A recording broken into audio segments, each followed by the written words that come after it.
A 67-62 win over the crosstown Grand Canyon University Antelopes, and a big win for the Sun Devils. Hi, everybody, and welcome into our post-game recap. I'm Zach Keenan. With me, our publisher for DevilsDigest.com, Hode Rubino. And it wasn't that the Sun Devils won, it was how they won, Hode. They scored 22 seconds into the game, never looked back. They trailed for 0 minutes and 0 seconds, and I think that's a testament to this team's explosive offense. Yeah, absolutely, and I think this really was a win that, yes, the offense did show up, but did show up probably more on the free throw line than it did actually from the floor, because ASU and both GCU, for that matter, scored just over 31% from the floor for the game. But Arizona State, 26 out of 28 from the free throw line. That is the best school record for a minimum of 25 free throw attempts.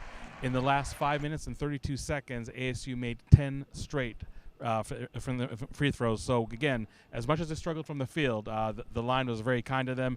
Marion Jackson, 8 from 8. Jay Heath, 9 of 10. Even if you go back to the first half, Jemiah Neal maybe kind of forgotten, but he was 4-4 from the line. And when you win a game only by 5 points, like ASU did tonight, that was definitely important aspect. Again, it was really a game where the Arizona State defense was definitely carrying the load, for the offense. And the offense, again, maybe came more on the charity stripe than it did from the floor. But whatever it takes, especially for a team like ASU that obviously started the season very slow, but right now with 2 straight wins, maybe gaining a little momentum. You can talk about free throw opportunities, but whatever it was, 4 Sun Devils scoring in double digits, and it feels good to say that the ball is getting passed around and the wealth is being shared. On the defensive side, what I think is my favorite stat line of the night, 13 blocks for ASU. 3 players, Jalen Graham, Alonzo Gaffney, and Kamani Lawrence, each recorded 3 blocks. A dominant defensive effort that maybe 62 points may not reflect. Yeah, absolutely, and I think that there really was, even I would say in contrast to last year, a definitely size advantage for Arizona State over Grand Canyon. And I think that did really show. The 13 blocks, by the way, Zach, are a school record. So that is just one more nugget of what was a great defensive performance.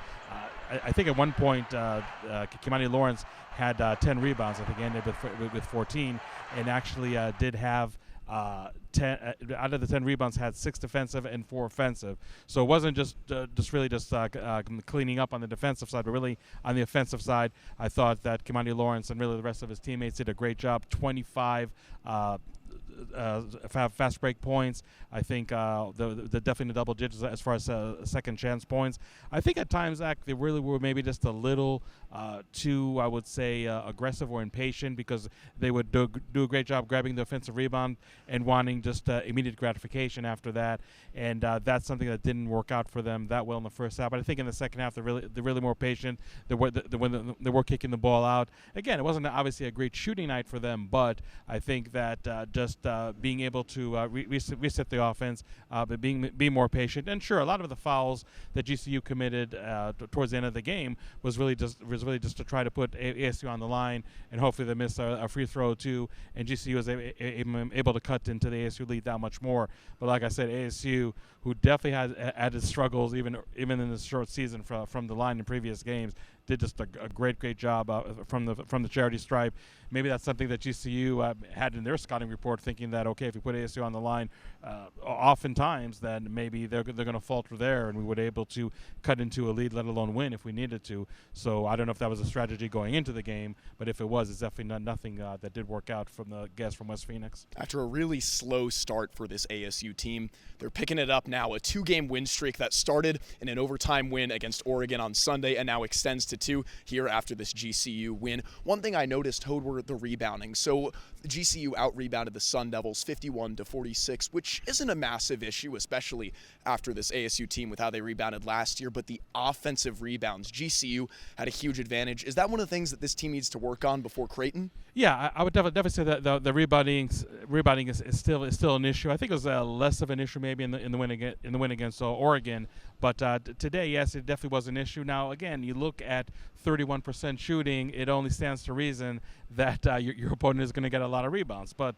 as we said earlier, GCU was shooting just over 31% from the field themselves, so maybe you would expect the rebounding margin to be much closer, let alone even. But yeah, I would say that in terms of front court play and rebounding, that is still somewhat of an issue. I think points in the paint. I think GCU did have a huge advantage, although some of it was really just those drives to the basket, not so much their front court really dominating the ASU front court. But again, if you want to take some kind of solace in ASU having 13 blocks, so I don't think that GCU exactly had free reign in the paint at all. But I would say rebounding is definitely one issue that, even though on a night like this, where by and large they did play great defense, I think scored 15 or 17 points off of turnovers. Still, I would say the rebounding is maybe the thorn in ASU side, if you will, when it comes to having just a complete defensive performance. But again, when you win a gritty game like this, and Bobby Hurley, that's the exact word he used, was gritty. I think that that also kind of lends itself that it's not really the cleanest of games, but a win against GCU. And by the way, great atmosphere. Yes, the majority of fans here were Sun Devil fans, but I give a lot of credit for the GCU fans who definitely did come here and definitely were loud. 11,391 in attendance.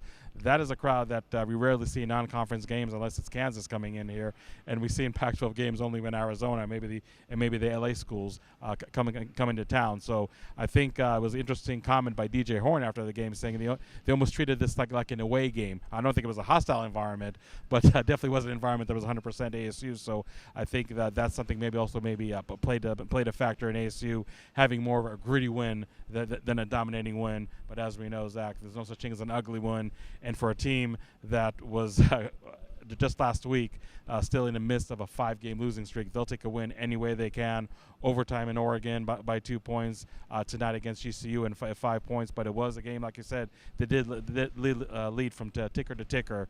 So as close and nip and tuck this game was, Arizona State really never relinquished control. Again, great effort by them, and it's a team that needs to find a win some way, somehow. Mission accomplished, not only last game but also tonight. So a win that will improve them to 4-6 on the season. 67-62 the final score. And I think I speak for a whole lot of people, whether it's GCU, ASU fans. This series needs to continue, Hode. For all your further ASU men's basketball coverage, make sure you keep it locked in to DevilsDigest.com. While you're at it, give us a follow on Twitter @DevilsDigest. For Hode Rubino, I'm Zach Keenan.